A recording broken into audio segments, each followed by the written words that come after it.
નમસ્કાર મિત્રો, સ્વાગત છે અમારી યુટ્યુબ ચેનલ ઓલેજ હેપીમાં. મિત્રો, આજે આપણે 17 જાન્યુઆરીથી 26 જાન્યુઆરી 2021 સુધીના મહત્ત્વના કરંટ અફેર્સના પ્રશ્નો જોઈશું, જે તમને આવનારી પરીક્ષા માટે ઉપયોગી થઈ રહેશે.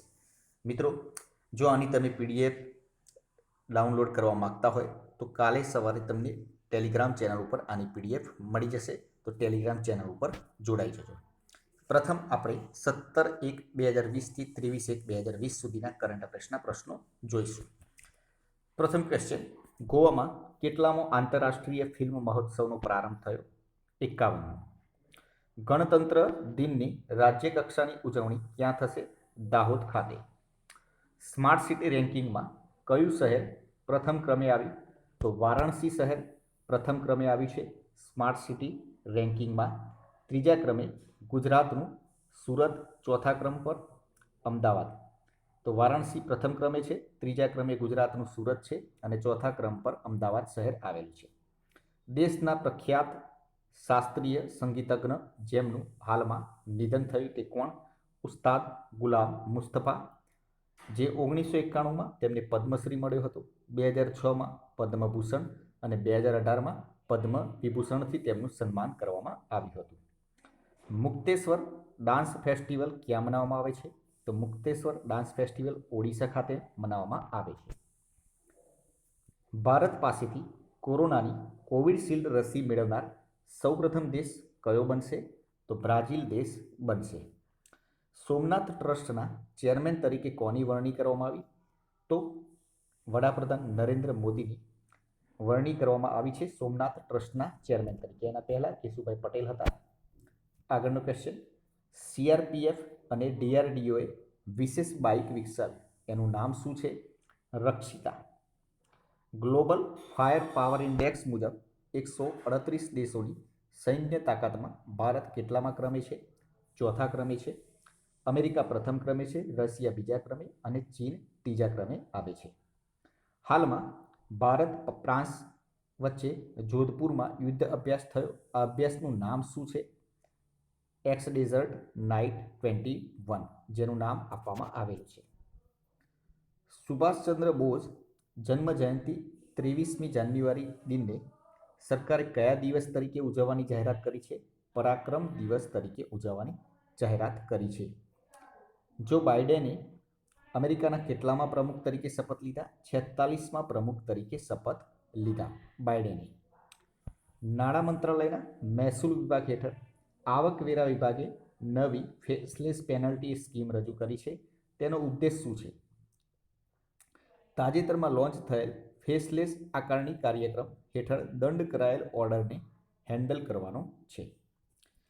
કેન્દ્રીય લઘુમતી બાબતોમાં મંત્રાલયે જાહેરાત મુજબ તેણે કયા કેન્દ્ર શાસિત પ્રદેશની તમામ વકફ સંપત્તિઓને જીઓટેગ કરવાનો નિર્ણય કર્યો છે? પાંડુચેરી. સ્વાસ્થ્ય મંત્રાલયના વિભાગ તરીકે રાષ્ટ્રીય એઇડ્સ નિયંત્રણ સંસ્થાની સ્થાપના ક્યારે કરવામાં આવી હતી?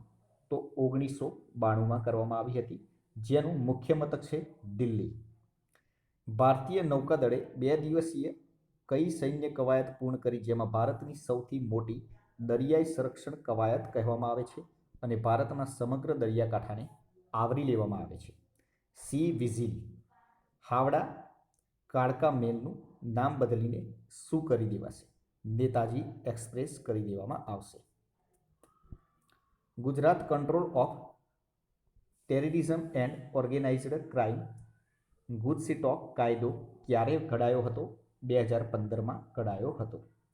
નીતિપંચના ઇનોવેશન ઇન્ડેક્સમાં કયું રાજ્ય સતત બીજા વર્ષે ટોચના ક્રમે રહ્યું છે? તો કર્ણાટક. કેન્દ્રશાસિત પ્રદેશમાં દિલ્હી ટોચે છે. 23 જાન્યુઆરી એટલે કયો દિવસ? Hand writing day. વિશ્વની ટોચની 300 સહકારી કંપનીઓમાં પ્રથમ સ્થાન કઈ કંપનીએ પ્રાપ્ત કર્યું છે? તો Indian farmers fertiliser cooperative limited ઇફકોએ સ્થાન પ્રાપ્ત કર્યું છે, પ્રથમ સ્થાન. જો બાઇડેને શપથ સમારોહમાં જે ભાષણ આપ્યું હતું તે કોણે લખ્યું હતું? તો ભારતીય મૂળના વિનય રેડ્ડીએ આ ભાષણ લખ્યું હતું. ચલો બુલાવા આયા હૈ, માતાને બુલાયા હૈ જાણીતા ભજન ગાયક જેમનું હાલમાં નિધન થયું તે કોણ? નરેન્દ્ર ચંચલ. 10 કરોડ વર્ષ પહેલાંના સૌથી મોટા ડાયનાસોરના અવશેષો કયા દેશમાંથી મળ્યા? તો આર્જેન્ટિનામાંથી મળ્યા છે. સ્ટ્રોબેરી મહોત્સવ ક્યાં યોજાયો હતો? ઝાંસી ખાતે. ભારતનું સર્વપ્રથમ શ્રમિક ચળવળ મ્યુઝિયમ ક્યાં ખોલવામાં આવશે? કેરળ ખાતે. કેરળમાં કોવિડના દર્દીઓની સેવા માટે રોબોટ બનાવવામાં આવે છે. આ રોબોટનું નામ શું છે? કર્મી બોટ, કર્મી રોબોટ. ગુજરાત સરકારે કયા ફળનું નામ કમલમ રાખવાનો નિર્ણય કર્યો છે? ડ્રેગન ફળને કમલમ રાખવાનો નિર્ણય કર્યો છે. મહારાષ્ટ્રમાં કયા પ્રાણી સંગ્રહાલયનું નામ બદલવામાં આવ્યું છે? ગોરેવાડા. 43મો કોકબોરોક દિવસ ક્યાં મનાવવામાં આવે? ત્રિપુરા ખાતે. જમ્મુ કાશ્મીરના કયા મશરૂમને જીઆઈ ટેગ આપવામાં આવે છે? ગુચ્છી મશરૂમને. ગણતંત્ર પરેડમાં સામેલ થનાર ભારતની પ્રથમ મહિલા પાયલટ કોણ હશે? ભાવના કાંત. કોવિડ-19ની સૌ પ્રથમ રસી મેળવનાર ભારતીય કોણ બન્યા? મનીષ કુમાર. બહુ ઇમ્પોર્ટન્ટ ક્વેશ્ચન છે, મનીષ કુમાર. ઉકલા સંસ્થાના વર્ષ 2020ના અહેવાલ મુજબ ઇન્ટરનેટ સ્પીડ મુદ્દે 139 દેશોની યાદીમાં ભારત કેટલામાં ક્રમે છે? 129મા ક્રમે. બ્રોડબેન્ડ સ્પીડ મુદ્દે 176 દેશોની યાદીમાં ભારત 65મા ક્રમે છે. અને મોબાઈલ ઇન્ટરનેટ સ્પીડમાં કરનાર પ્રથમ ક્રમે છે. બ્રોડબેન્ડ સ્પીડમાં થાઇલેન્ડ પ્રથમ ક્રમે છે અને મોબાઈલ ઇન્ટરનેટ સ્પીડમાં કતાર પ્રથમ ક્રમે આવે છે.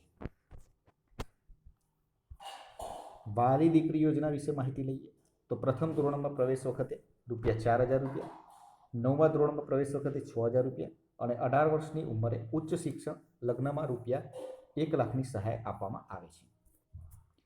કસ્તુરબા ગાંધી વિદ્યાલય તો રેસિડેન્શિયલ હોસ્ટેલ કમ સ્કૂલોમાં અભ્યાસ કરતી 15,000 કન્યાઓ માટે વિનામૂલ્યે રહેવા તથા ભોજનની વ્યવસ્થા.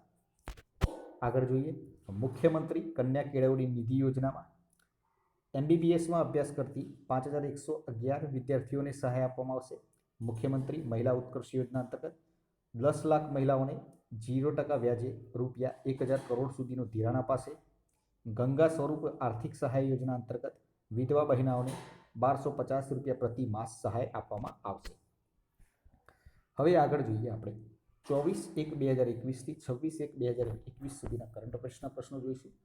26 જાન્યુઆરી એટલે રાષ્ટ્રીય બાલિકા દિવસ. નેશનલ ગર્લ ચાઇલ્ડ દિવસે હરિદ્વારની સૃષ્ટિ ગોસ્વામી ઉત્તરાખંડની એક દિવસની મુખ્યમંત્રી બની. યાદ રાખજો, બહુ ઇમ્પોર્ટન્ટ ક્વેશ્ચન બનશે. ઉત્તરાખંડની એક દિવસની મુખ્યમંત્રી કોણ બની? તો સૃષ્ટિ ગોસ્વામી.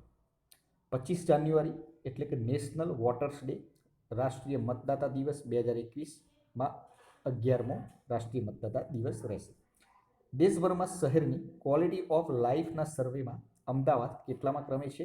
8મા ક્રમે આવે છે. ભારતનું સૌપ્રથમ હાર્મોનિયમ મંદિર ક્યાં બનશે? કચ્છના ભચાઉમાં. બાકી રકમ ન ચૂકવવા બદલ યુએને કેટલા દેશો પાસેથી મહાસભામાં મતદાન કરવાનો અધિકાર છીનવી લીધો છે? 6 દેશો. ઉર્જા ક્ષેત્રે સહયોગ માટે ભારતે કયા દેશ સાથે સમજૂતી કરી હતી? ઉઝબેકિસ્તાન સાથે. દેશમાં કયા રાજ્યની પોલીસ એકેડમીએ દેશભરમાં ટોચનું સ્થાન પ્રાપ્ત કર્યું છે? રાજસ્થાન પોલીસે. કયા રાજ્યની સરકારે ઘેર ઘેર રાશન વિતરણ વ્યવસ્થા શરૂ કરી? આંધ્રપ્રદેશ રાજ્ય સરકાર. દક્ષિણ દિલ્હીના એન્ડ્રુજગંજ વિસ્તારમાં એક સડકને કયા અભિનેતાનું નામ આપવામાં આવ્યું છે? સુશાંત સિંહ રાજપૂત. યાદ રાખજો, ઇમ્પોર્ટન્ટ ક્વેશ્ચન છે. ભારત સરકારે કયા દેશ પાસેથી 21 MiG-29 અને 12 સુખોઈ 30 MKI લડાયક વિમાન ખરીદવાનો નિર્ણય કર્યો છે? રશિયા પાસેથી. ભારતે કયા દેશ સાથે સબમરીન બચાવો સહયોગ સમજૂતી પર હસ્તાક્ષર કર્યા? સિંગાપોર સાથે. હિમાચલ પ્રદેશમાં પહેલું ઓનલાઈન યુવા રેડિયો સ્ટેશન લોન્ચ થયું છે, તેનું નામ શું છે? રેડિયો હિલ્સ યંગિસ્તાન કા દિલ. યુએનના 20 સભ્યના એડવાઇઝરી બોર્ડમાં કયા ભારતીય અર્થશાસ્ત્રીનો સમાવેશ કરવામાં આવે? જ્યોતિ ઘોષનો. ગલવાનમાં શહીદ થનાર કર્નલ જેમને મહાવીર ચક્ર સન્માન આપવામાં આવ્યું તે કોણ? સંતોષ બાબુ. રાષ્ટ્રીય બાળ પુરસ્કાર તો રાજકોટનો મંત્ર જીતેન્દ્રભાઈ હરખાણી દિવ્યાંગ. અમદાવાદની 15 વર્ષીય ખુશી પટેલ. એલન મસ્કની કંપની સ્પેસ એક્સે એક જ રોકેટથી કેટલા સેટેલાઇટ અંતરિક્ષમાં મોકલી નવો રેકોર્ડ સ્થાપિત કર્યો છે? તો 143 સેટેલાઇટ મોકલી. રોકેટ કયું રોકેટ હતું? ફાલ્કન 9 દ્વારા. ક્લાઇમેટ રિસ્ક ઇન્ડેક્સ 2021માં જોખમ ધરાવતા દેશોમાં ભારતનો ક્રમ કેટલામો છે? 7મો. આ લિસ્ટમાં ક્લાઇમેટ ચેન્જ, બદલાતા પર્યાવરણ, ગ્લોબલ વોર્મિંગથી સૌથી વધુ નુકસાન કયા દેશને થયું છે, કયા દેશને થનાર છે તેની વિગત આપવામાં આવી છે. હવે પદ્મ એવોર્ડ વિશે માહિતી લઈએ. પદ્મ એવોર્ડમાં સરકારે પદ્મ વિભૂષણ માટે 7, પદ્મભૂષણ માટે 10 અને પદ્મશ્રી માટે 102 એમ કુલ 119 નામ જાહેર કર્યા છે. પૂર્વ મુખ્યમંત્રી કેશુભાઈ પટેલને મરણોત્તર પદ્મભૂષણ જાહેર સેવા માટે આપવામાં આવે છે. કવિ દાદુદાન ગઢવી સાહિત્ય શિક્ષણ ક્ષેત્રે, મહેશ નરેશ કનોડિયાને મરણોત્તર પ્રાંત તથા ચંદ્રકાંત મહેતા સાહિત્ય શિક્ષણને પદ્મશ્રી એવોર્ડ આપવામાં આવશે. સવાયા ગુજરાતી સ્પેનિશ નાગરિક ફાધર ધ વાલેસ મરણોપરાંત પદ્મશ્રી એવોર્ડ. 29 વિજેતાઓ મહિલાઓ, 10 પરદેશી નાગરિક અને 10 એવોર્ડ મરણોપરાંત આપવામાં આવશે. જાપાનના પૂર્વ વડાપ્રધાન Shinzo Abe Padma Vibhushan award અને ગુજરાતના ફાળે 4 સન્માન આવશે.